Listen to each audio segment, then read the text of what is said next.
Good afternoon, student. Welcome to the lecture of Operation Research. In the last lecture, we have solved some examples of uh, integer programming problem by using Omori's cutting plane method. The first example under this section we have seen is of this 7xn plus 9x2. As I have already told you to solve this by usual simplex method, the first step we have written the optimal simplex table of the given problem, and this is the optimal simplex table. Looking at both the values of the variables x1 and x2, both are non-integer values. Therefore, surely we have to follow the procedure of Gomori's cutting plane method. Therefore, first we are going to select the row or the corresponding variable which we want to convert to their integer value depending upon the largest of the fractional value of both the variables. Here, if we observe both the fractional values are half and half, therefore one can select any equation or any variable for converting to their integer one. Here we are going to select, I think x2 we have selected, first row we have selected, x2 equation. First row we have selected, and I have told you how to construct a Gomorian constant by using this formula for the Gomorian constant. Once we construct this equation number 1 as a Gomorian constant, we will add this in the above simplex table and solve it by dual simplex. Therefore, this is what we have solved by dual simplex method. And if we look at this is the optimal simplex table we have obtained after solving by dual simplex method. So the value of x2 now becomes 3, that is integer value, but still x1 is not integer. It has value 4 and 4 by 7. Therefore, in order to convert this one to integer value, x1 to integer value, we will select this second equation, second row, that is the x1 equation for constructing the Gomorian constant. Therefore, selecting second row, we have constructed the Gomorian constant, writing the values of I, m and n. Okay. So this is the second Gomorian constraint we have obtained. Add it in the above simplex table. Solve it by dual simplex again. After solving by dual simplex method, this is what a table we have obtained. Therefore, if we look at the values of the variable, x2 takes the value 3, x1 takes the value 4, and here both the values are integer value. Therefore, and also all the values of negative valuations are non-negative. Therefore, this solution is a required solution as optimal integer basic feasible solution. In the second example, we have discussed the shortcut method for constructing the Gomorian constant. This is a shortcut I have told you. How should you write the shortcut? This whatever the row you have selected in this corresponding example. Here we have selected the first row, as again both the fractional values of the variables x1 and x2 are same. Half and half are the fractional values. The values can be written as 3 plus half and 3 plus half. If we select in first row, that is x2 equation again, the shortcut method is fractional part of this xb with negative symbol is equal to fractional part of the first row, each value of first row into the corresponding variable with negative sign, no doubt. Therefore, what is the fractional part of 0? This is 0 into x1 with a negative symbol and subtracted with. Fractional part of 1 is 0 into x2. Fractional part of x3 is minus half into half with a negative sign into x3 and so on. This is the shortcut method. We have obtained a trouble. We faced a trouble while showing by a formula. No, if I want to find out the Gomorian constant by the formula, what the formula says, minus FBI summation j equals to m plus 1 to n fij xj plus gi, where this I is 1 because of first row we have selected. Number of basic variables is 3. Number of total variables is 5. That of the value of the fractional fb is half. Okay. Now, if we look at this table, I hope you are remembering while constructing a Gomorian constraint. Let me just come to this problem. For constructing a Gomorian problem or constraint, we have taken all m basic variables for constituting the identity matrix in the first place, and we have written next all the non-basic variable, and then this formula of the constraint, Gomorian constraint, is constructed. Correct? No? Minus FBI, that is equation number 4. But here, while constructing the Gomorian constraint by the formula, we forgot to do this. Correct? No? Therefore, we faced a problem. Look at this table now. What is the table? Which are the three basic variable? X2, x1 and x5.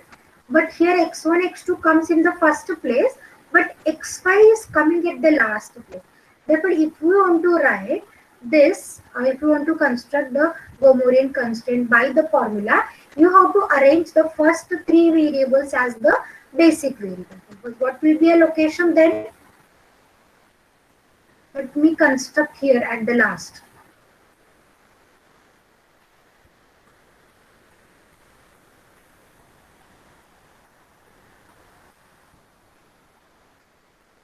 Construction of Gomorian constraint by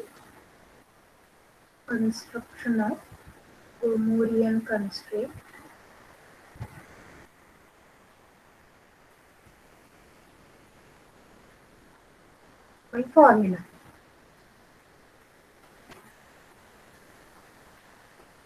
There in example number 2 we were doing this. Okay. Now what we want to do? We want to just copy the table.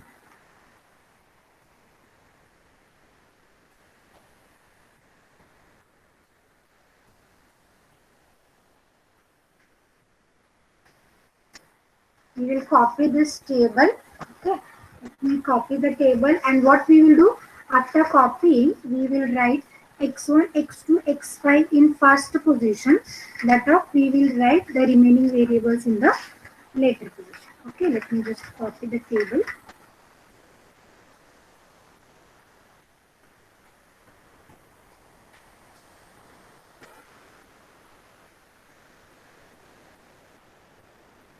This is basic variable PV, XB, X1, X2, X3, X4 and X5. Sorry.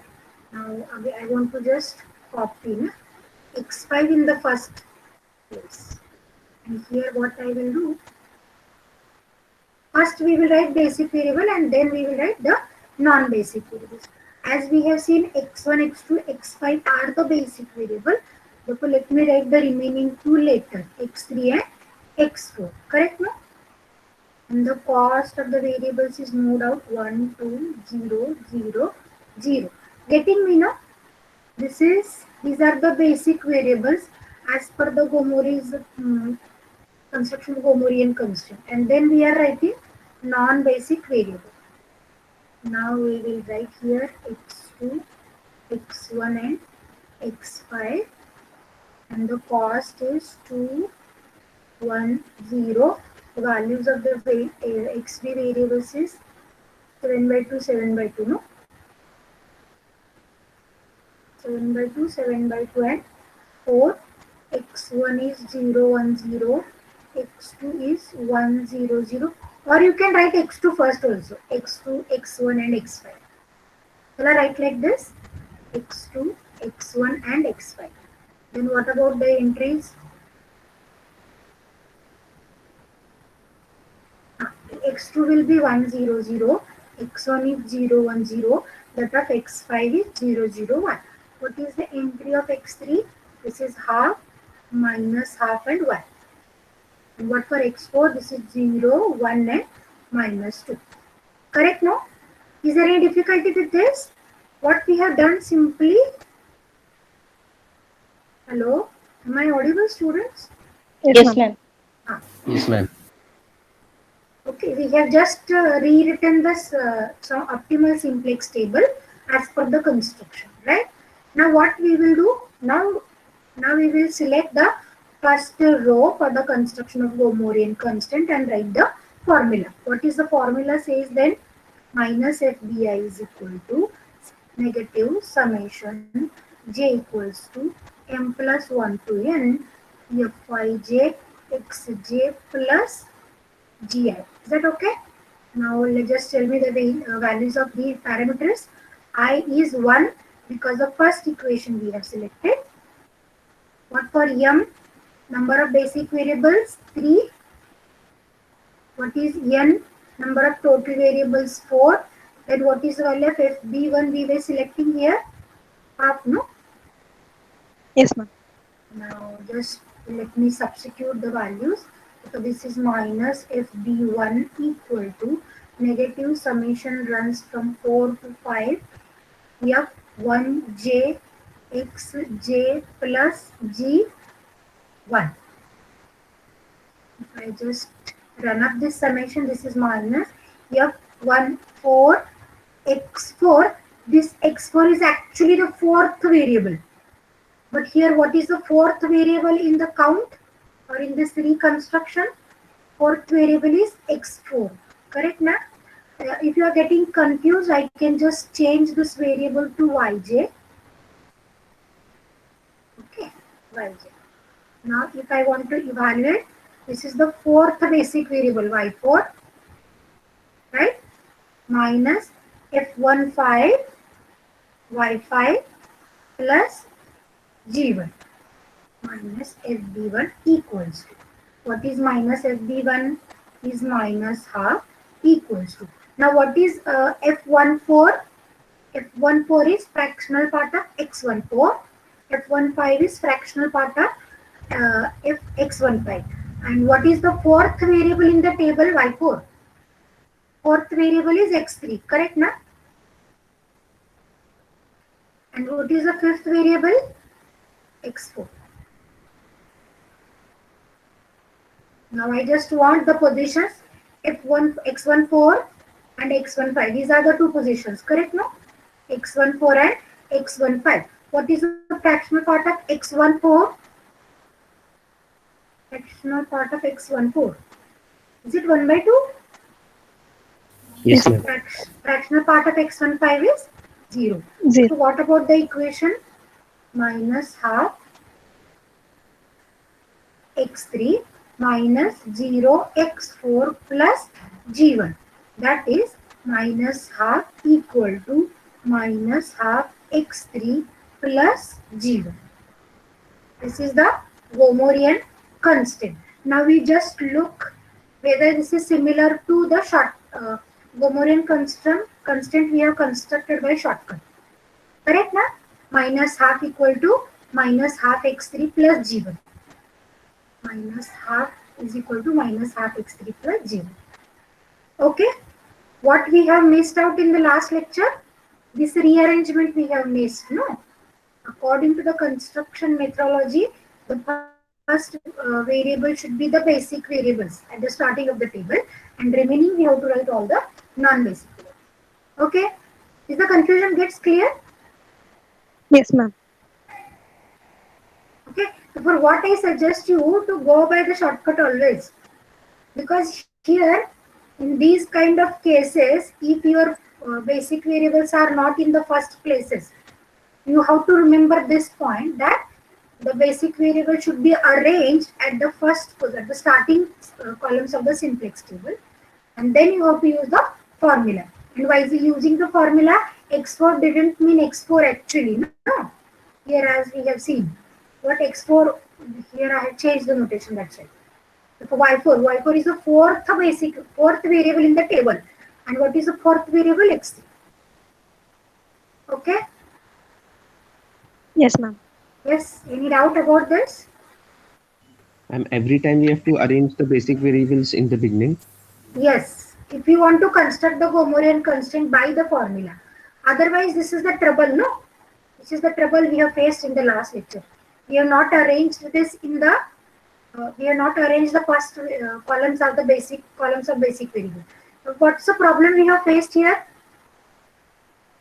F14, X4, F15, X5. Okay. What is F14? These two 0. values actually. 0, na? Here it is 0, here it is 0. Therefore, no Gomorian constraint will be there. This is the problem. Okay. Therefore, if you want to construct by the formula, you have to arrange the first columns as the column constituting the identity matrix. That is the columns of your basic variable. See why it is, because in the construction itself we have started with this, no. Let me show you the construction. See, what we have done, we have taken x1 to xm as the basic variable columns constituting the identity matrix. And the remaining we have written the columns corresponding to the non-basic code. Otherwise, it is better to go with a shortcut. Correct, na? Let's show you the shortcut by in the first example as well. Yes, ma'am. Here is the first example. This is the table for which we have constructed the Gomorian constant. Which row we have selected? First, no? First row we have selected for constructing. Now let us construct the Gomorian constant by looking at this table only. Here I will write it in red. Okay, what the shortcut method tells? Fractional part of this with a negative sign equal to we have to write. Therefore, I will write what is the fractional part of 7 by 2? This is minus half. Half with a negative sign we have to write. Correct, no? So this is minus half equal to. Then we will just go with the fractional part of every term in the first row into the corresponding basic variable. Okay, what is the fractional part of 0? 0. 0. No doubt with the negative we have to write. Into x1. Next, every term we have to write with negative. What is the fractional part of 1 into x2 we have to write? 0. 0 x2. Then what is the fractional part of 7 upon 22? 7 upon 22 itself with a negative sign. Into what is the variable? x3. What is the fractional part of this term? 1 upon 22? 1 upon 22. Correct? Into the variable x4. And lastly, we will add up with the Gomorian constant. As the value of I we have selected, we are going to select as 1. This is the G1. What is the constant we have obtained? Minus half equal to, this is 0, this is 0, minus 7 upon 22 x3 minus 1 upon 22 x4. Check. Minus half equal to minus 7 upon 22 x3 minus 1 upon 22 x4. Correct, na? Minus 7 upon 22 x3 minus 1 upon 22 x4 plus G1. This equation number 1 and this constant we have constructed with the shortcut is same. Correct? It may be possible that you may forgot the formula, but don't worry, if you forgot the formula, then also you can construct the Gomorian constraint. Correct, na? Here also you can check by constructing the Gomorian constraint. Let me construct here in the red. Second row we have selected. What is the fractional part of xb value? 4 by 7. Therefore, with the negative sign. Second row, as we have selected, we will write fractional part of the this number into the corresponding variable. There is no fractional part for the first three.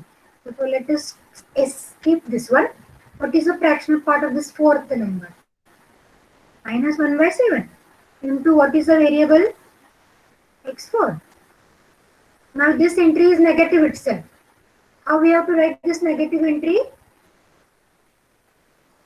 Negative integer plus positive fraction. No. Then what is the fractional part of this number?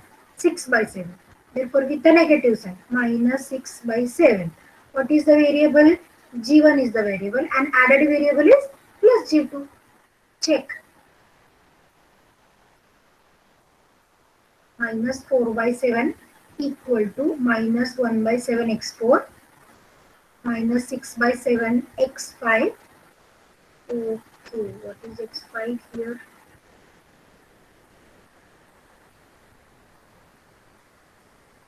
x5 is G1, na? Here I have not written G1. Here we should write G1. Fifth variable is G1, no?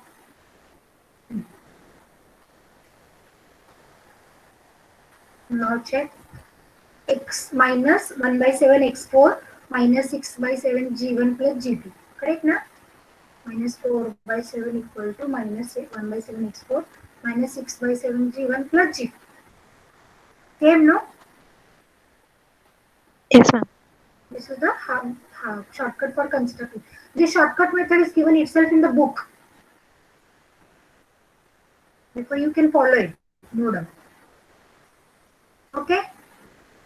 Yeah, any difficulty up to this then? No, ma'am. Good. If not, we will start for today.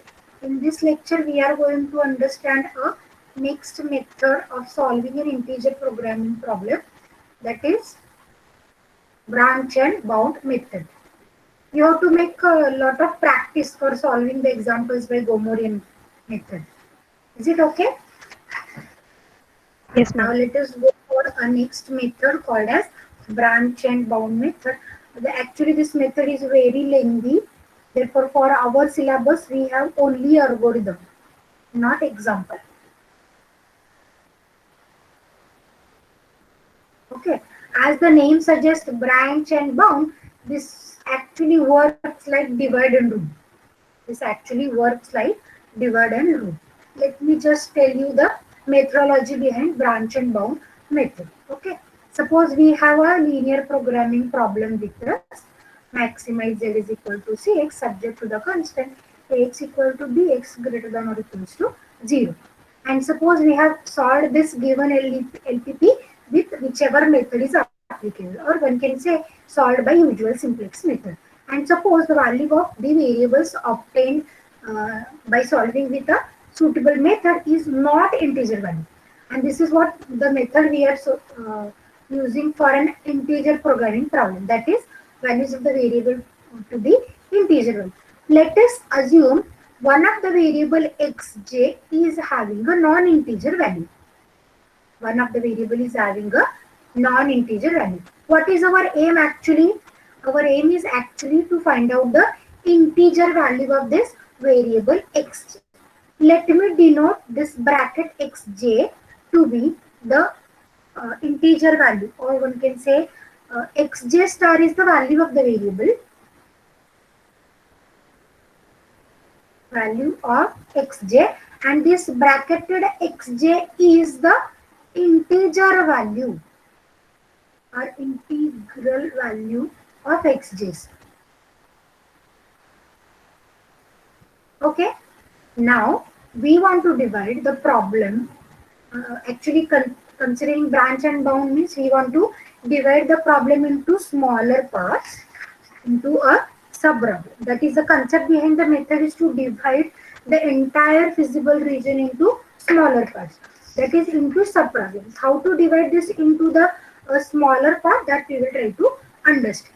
Let me tell you an example here. Suppose the value of one of the variables, say x2, is value is suppose some 1.5. Okay. Therefore, the variable we have selected is x2. Its value we have denoted with star symbol x2 star. Then what is the integral part of x2? This is actually 1 plus 1 by 2, na? 1.5. Therefore, what is the integral part? The integral part is 1. Now, in order to obtain the integral value of the variable x2, what is the possibility? If you just observe xj lies between, or x2 lies between 1 to 2, correct? Now, the value is 1.5. For x2 lies between 1 to 2. Therefore, the only possibility of the integer value of the variable x2 is x2 may take a value greater equal by 2 or less equal by 1. What is the possibility for x2 to be integer 1? x2 lies between 1 to 2. What are the rest integers? 0, minus 1 and to the left side. Okay, and the next integers are 3, 4 and so on. Therefore, x2, if we want to be an integer value, what is the possibility? Either x2 can take a value 3, 2, 3, 4 and so on, or it can take a value 1, 0, minus 1 and so on. That is, the value of x2, integral value of x2 is either greater equal by 2. Right now?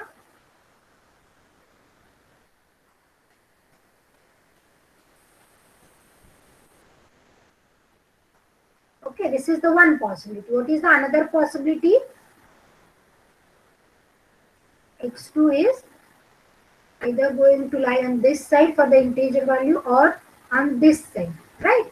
That is x2 is less than or equals to 1. Are you getting me how we are going to divide this? X2 actually lies between 1 to 2.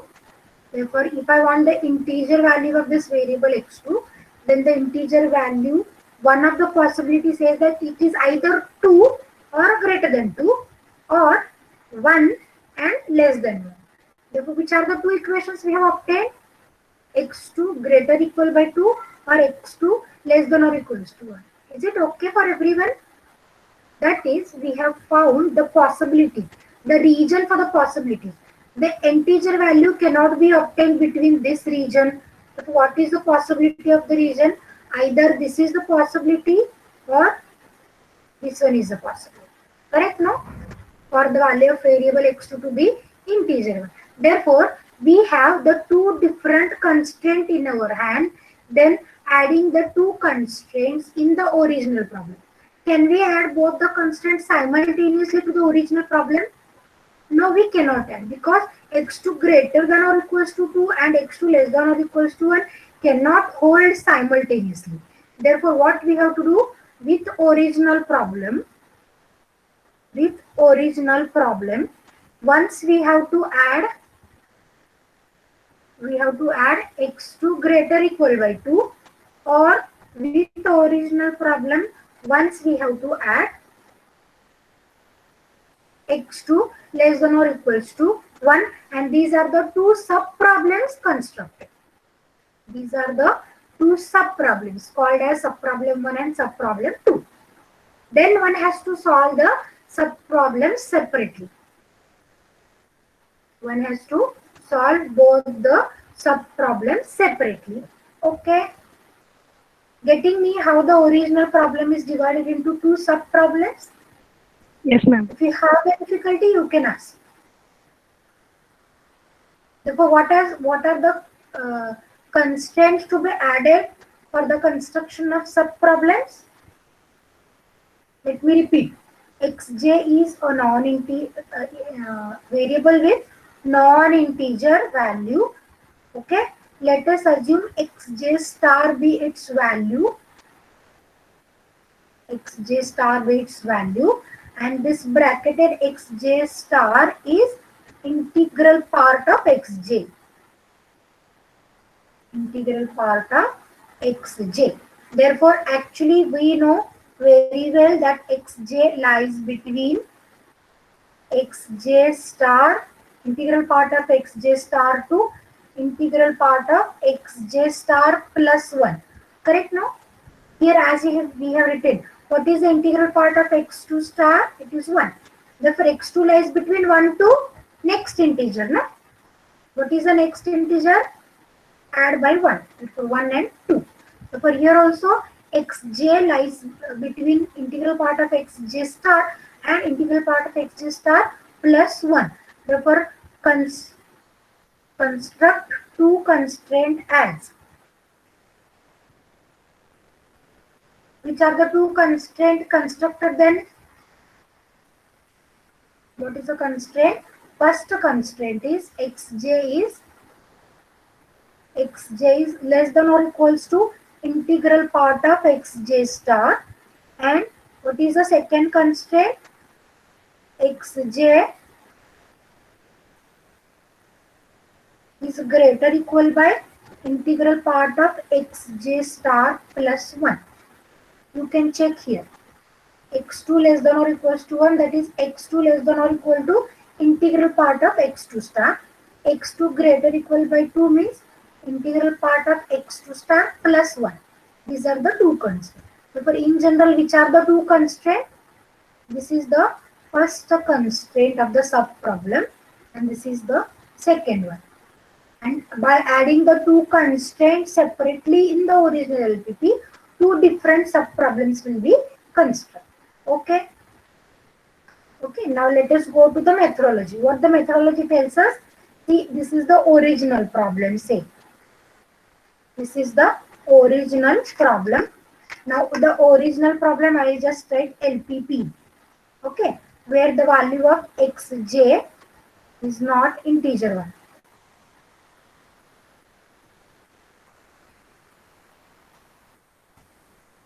Okay, now what we have done, we have added two constraints in this original LPP.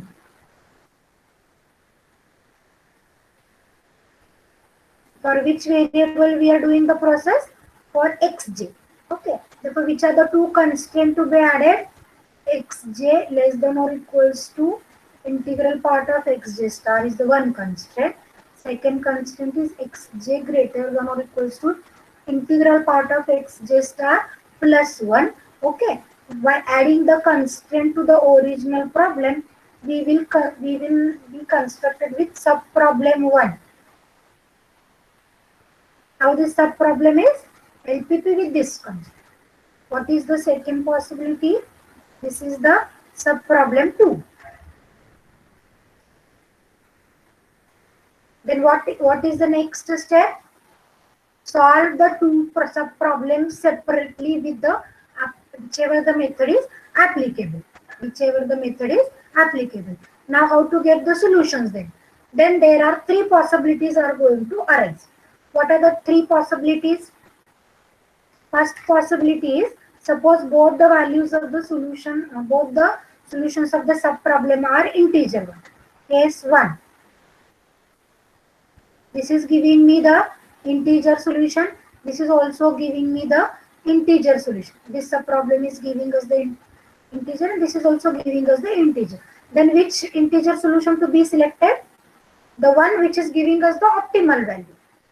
Okay, if both the sub-problems is giving us optimum integer basic feasible solution, then the final solution will be selected among the solution whichever is giving us the maximum value of z. What is case 2? In case 2, suppose we have one sub-problem is giving us the integer, other sub-problem is giving us no feasible solution. One sub-problem is giving us integer solution, another sub-problem is giving us no feasible solution. Then what is the solution to be selected? Obviously the solution given by the sub-problem which is the integer value.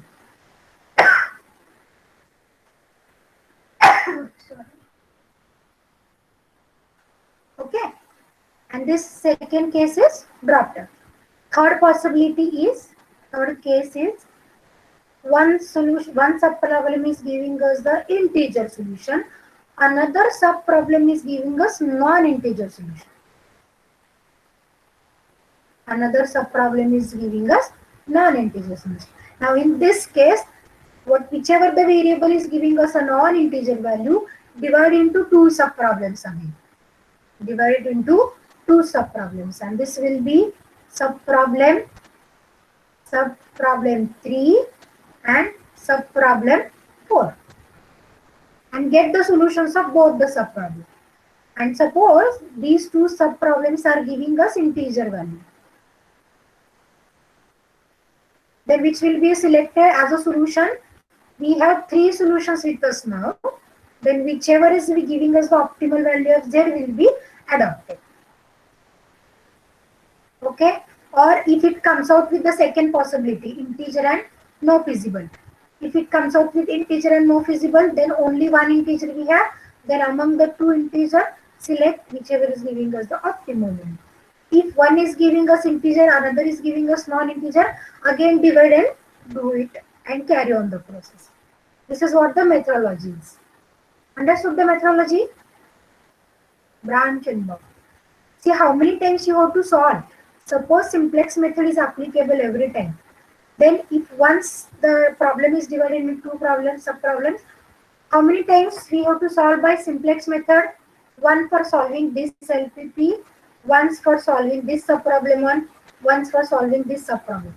These 3 times we have to use the simplex method.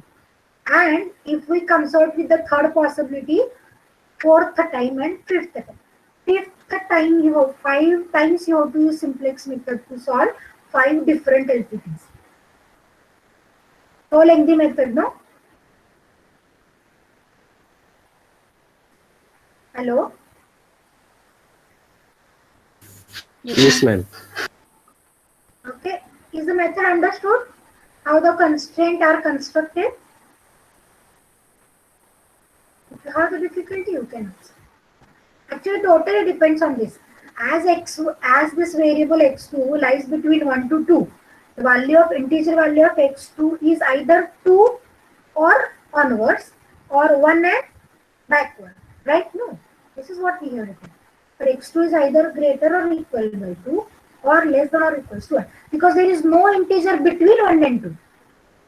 There is no integer between 1 and 2. Correct? No?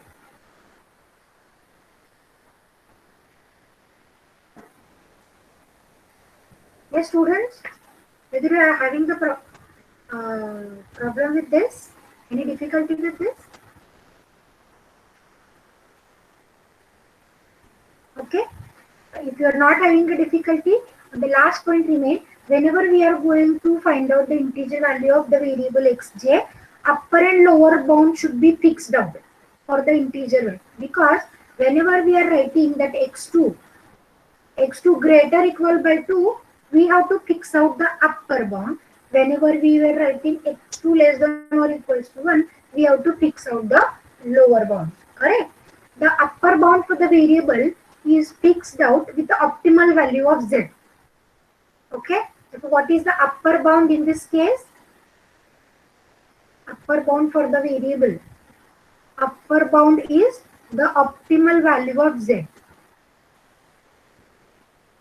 Optimal value of z. What is the lower bound?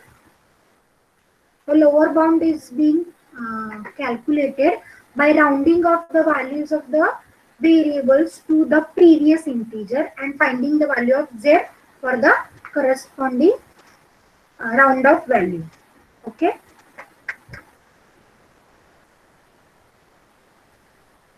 Considering the value of objective function as an upper bound, obtain the lower bound by rounding off to integral values of the decision variables.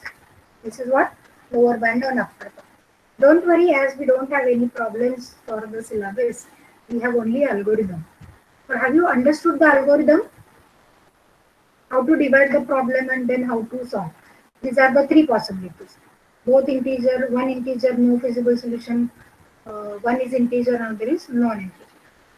Both non-integer will not be there. Why? Why both non-integer is not the case? Because as we were discussing, as x1 lies between 1 to 2 and the integer value either lies on the right of 2 or left of 1. Therefore, one of the sub problem will give us the integer value. That is either this sub problem or this one is giving us the integer value. If both are not giving us the integer value, what does it mean? That the integer part is not, integer value of the variable is not greater equal by 2, not less equal by 1. Whether it will be true simultaneously.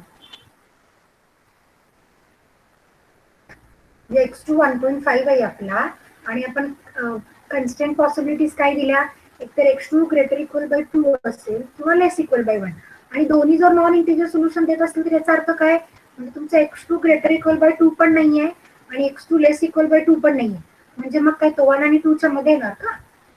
1 आणि 2 च्या मध्ये तर integer येतच नाही. मग surely दोन्हीपैकी एक सब problem आपल्याला इंटिजर व्हॅल्यू देईल. ओके, म्हणजे दोन्ही नॉन इंटिजर ही पॉसिबिलिटी येणार नाही. लक्षात येते का सगळ्यांच्या? Yes, ma'am. अडचण असेल तर विचारा, नाही तर मग मी अल्गोरिदम सांगते. Systematic algorithm.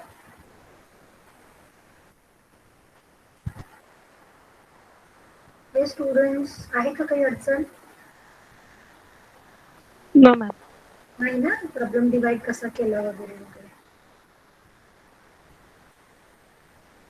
xj lies between these two values, so surely xj star must be here. The inequality gets reversed.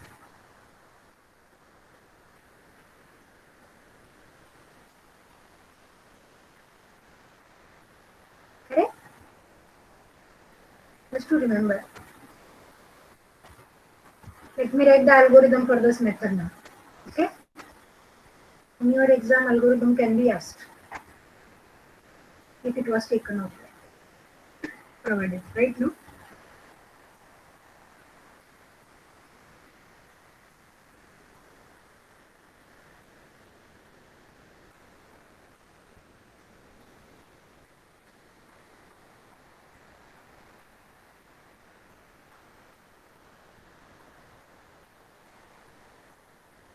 Let us write the algorithm. Branch and bound algorithm.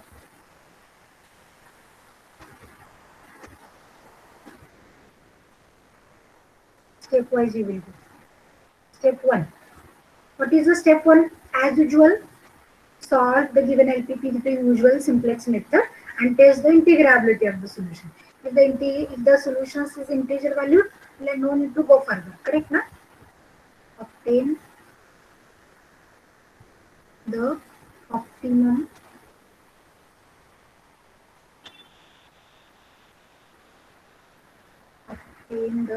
optimum solution of the given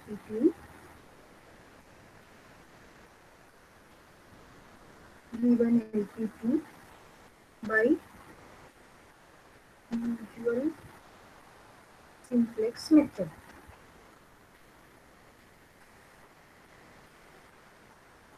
Or method whichever is applicable.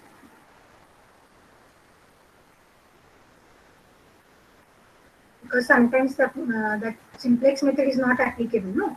If the constant is having greater equal constant, it involves with artificial variable. Right? So whichever is method applicable. Okay. Step 2. Test the integrability. This integrability is giving me a trouble.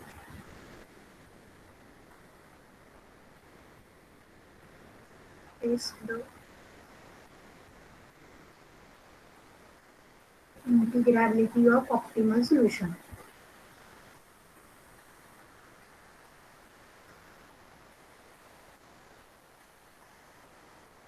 Test the integrability of the optimal solution obtained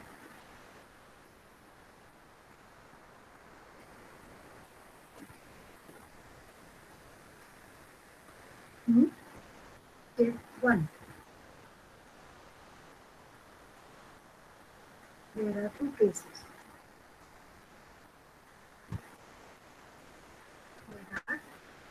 cases. What is the first case?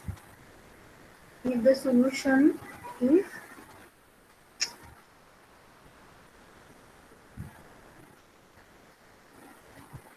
in integers, the current optimal solution,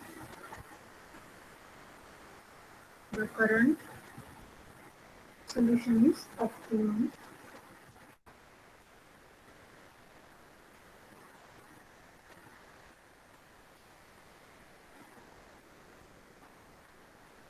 To given IPP. Correct? If it is already in integers, no need to discuss anything. Na? If not, go to next step.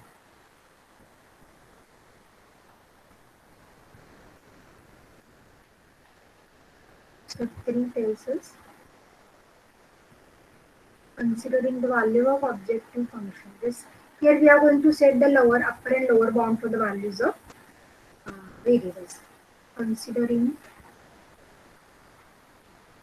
the value of objective function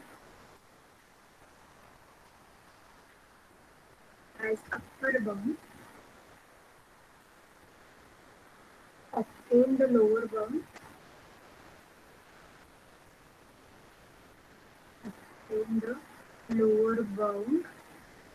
by rounding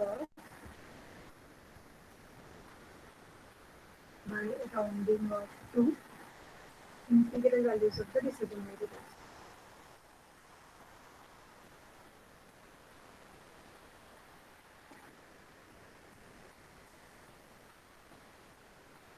Decision variables. Step 4.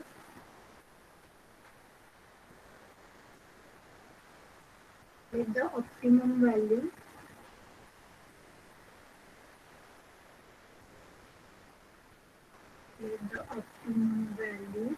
xj star of the variable xj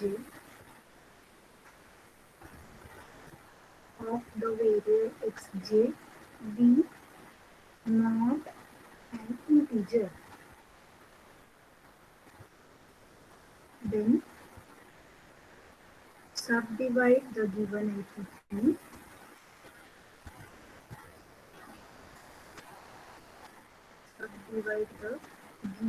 LPP into two subproblems.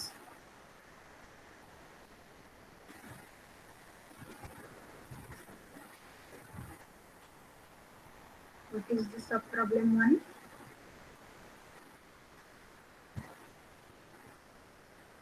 Subproblem 1.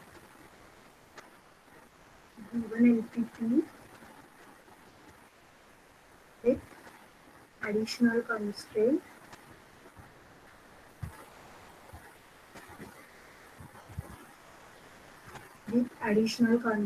xj less equal by integral part of xj star.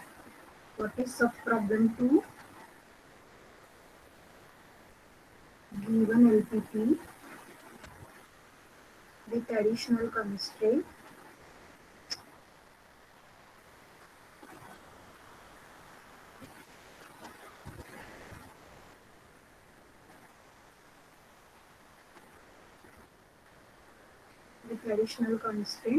xj greater equal by integral part of xj star plus 1, where xj in bracket xj star is largest integer contained in xj star, integral part of xj star. Okay. Step number 5. We'll come to the next. Now we will write the 3 cases. Step 5. Solve the 2 subproblems. Solve the 2 subproblems obtained in step 4. Obtained in step 4, there may arise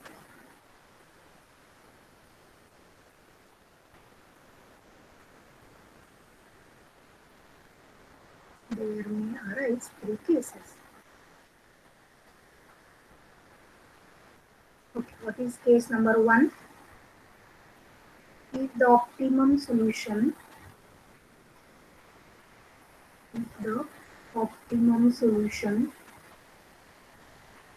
of 2 subproblems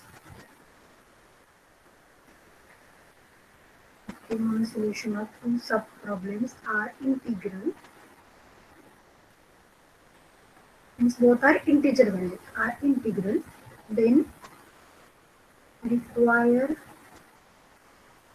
solution is one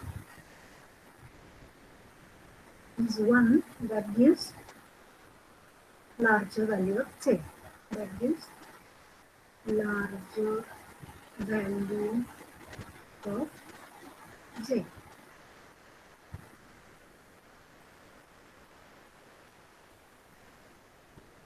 Larger value of j. This is the first. What is the second case? Hello, ma'am. Yes. Ma'am, what if the case is of minimum z? What Case 1. is the question? If the objective function is minimization z, then But whatever the problem we were applying, we were converting the objective function from minima to maxima, no? yes, ma'am. But later on, we have to select the larger one, na, for maximization. Yes. What you do? Suppose you are converting the minima to maxima and applied simplex method, right? Now assume that is your main problem, which is maxima. Select the larger one. Okay. Suppose the two integral subproblems is giving us. Let me write here. Okay.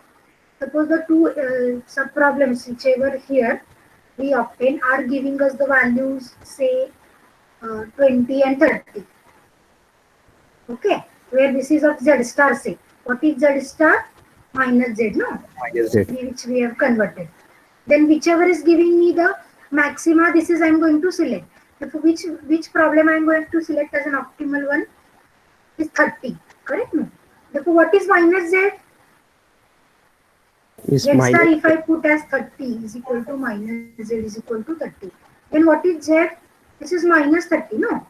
Therefore, z yes, in ma'am. this case will be minus 20 and here in this case it will be minus 30. Which one will be minimum?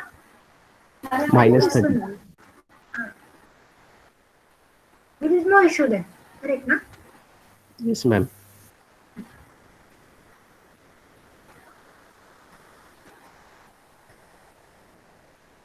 Writing is very hectic actually. I should share a photo directly with you of an algorithm. Okay, that is complete. Now, if the optimum solution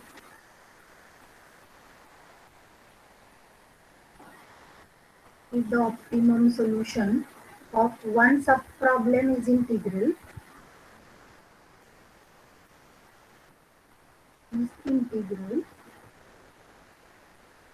and the other subproblem, what's the case we have discussed? Second case, it has no feasible solution. It has no feasible solution, comma, then what is the required solution? The required solution Integer is, one. yes, is same as that of subproblem having integer solution.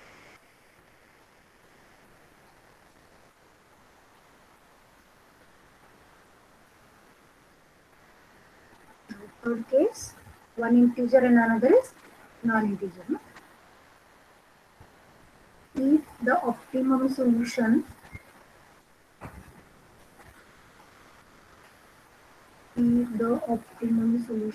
of one subproblem is integral,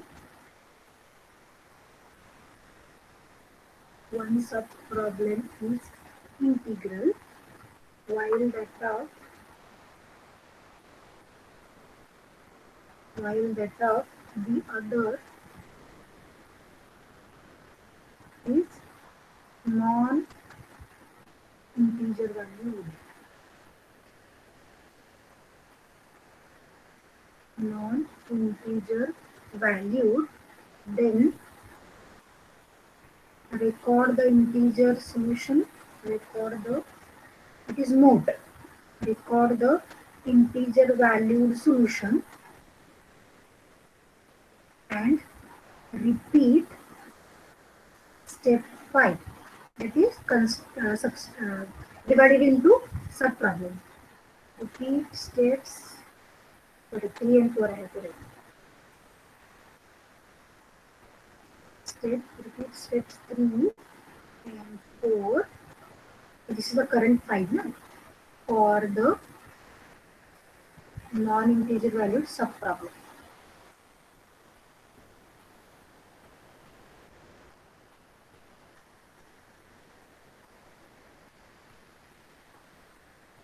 Okay, then let me write step 6. Repeat steps 3 to 5.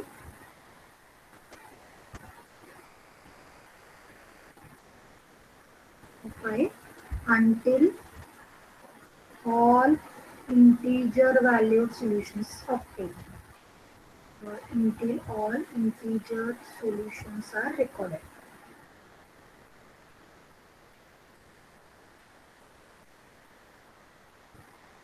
And number 7, choose the solution. Choose the solution amongst the recorded integer valued solution. Amongst the recorded integer valued solutions,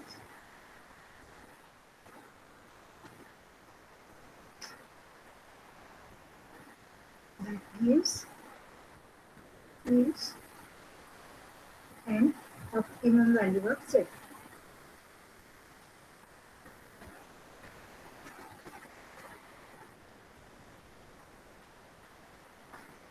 Yes, this is the algorithm. Okay. What I'll do, I'll take one small example. We are not going to solve it actually. Here this is given with a solution. Therefore, we'll just look how to solve the branch and bound problem. Okay. The problem here given is maximize z is equal to 7x1 plus 9x2. We have solved it already, no? This one. Or is it not? Minus 1 plus 3x2 less than or equals to 6. 7x1 plus x2 less than or equals to 35. I think we have solved it. X2 less than or equals to 7. Yes, ma'am. Second problem of Gomor is no? First problem.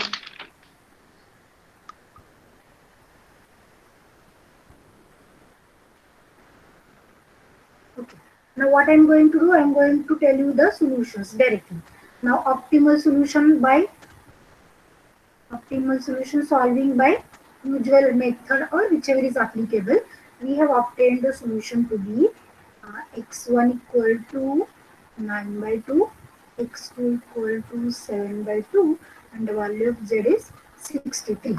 Now what we will do, we will first try to convert x1 to be integer 1. What is the value of x1? This is 4.5. That is x1 lies between 4 to 5. Na? Therefore, which are the two constraints to be added? X1 less than or equals to 4. X1 less than or equals to 4 is one constant, and second is x1 greater or equal to 5, right? Now let me just write the problem.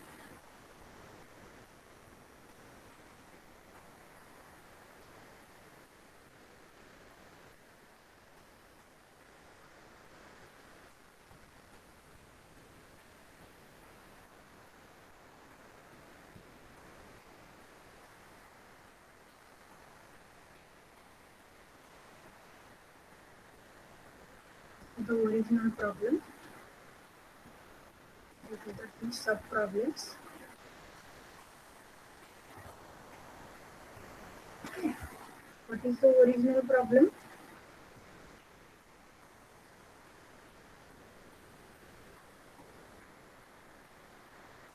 This is original. What are the values? X1 equal to 9 by 2, x2 equal to 7 by 2, and z is equal to 63. Now we will divide it into two parts. Okay, which constant we are going to add here? X1 greater equal by 5 is 1 we are going to add. X1 less than or equals to 4. If I take x1 greater equal by 5, here the solution obtained is x1 5, x2 0, z is 35. If I add x1 less than or equals to 4, here the solution obtained is x1 4, x2 is 10 by 3, and z is 58. Therefore, if we observe, this is giving us the integer solution and this is giving us non-integer solution. Therefore, what method says? You should divide the problem again into two parts. Okay, for x2 we have to do now. x2 takes 10 by 3 value. 10 by 3 means 3.33 something. So what is the first constraint to be added? x2 less than or equals to 3, x2 greater than or equals to 4 are the two constraints to be added. Okay, and then we will just have a look to the solutions. If we add x2 less than or equals to 3, the solution we will obtain is x1 equal to 4, x2 equal to 3, and z takes the value 55. If we add this, it will take no feasible solution. It will give us no feasible solution. Therefore, how many solutions we are going to record for the integer value? This is the first solution which gives the integer value. This is the second solution which is the integer value, and this is not going to be considered as it is the no feasible solution. Therefore, among the two recorded integer value solution, this one is giving us the optimum. Therefore, this will be my required solution. Is that okay? How many times simplex is used? First. Correct. Second. Third. Fourth and 5 times simplex is being used. Correct? No? Suppose at least one simplex method consists of 3 tables. For how many tables in all one has to solve? 15 tables minimum. Correct? No? Yes, understood this method, branch and bound. This branch and bound method works actually like divide and rule. Divided into sub-problems, that is, make your feasible regions smaller and smaller in order to get the integer valued solutions. Okay. For our syllabus, we have only algorithm, not the examples. Why examples are not there, you may just think of now. So lengthy it is, right? Yes, if you have any difficulty for today's lecture, you can unmute yourself and ask me.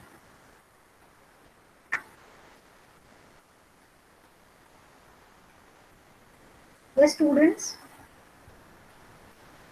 No difficulties. Let us stop for today then. Thank you for being with me for this lecture.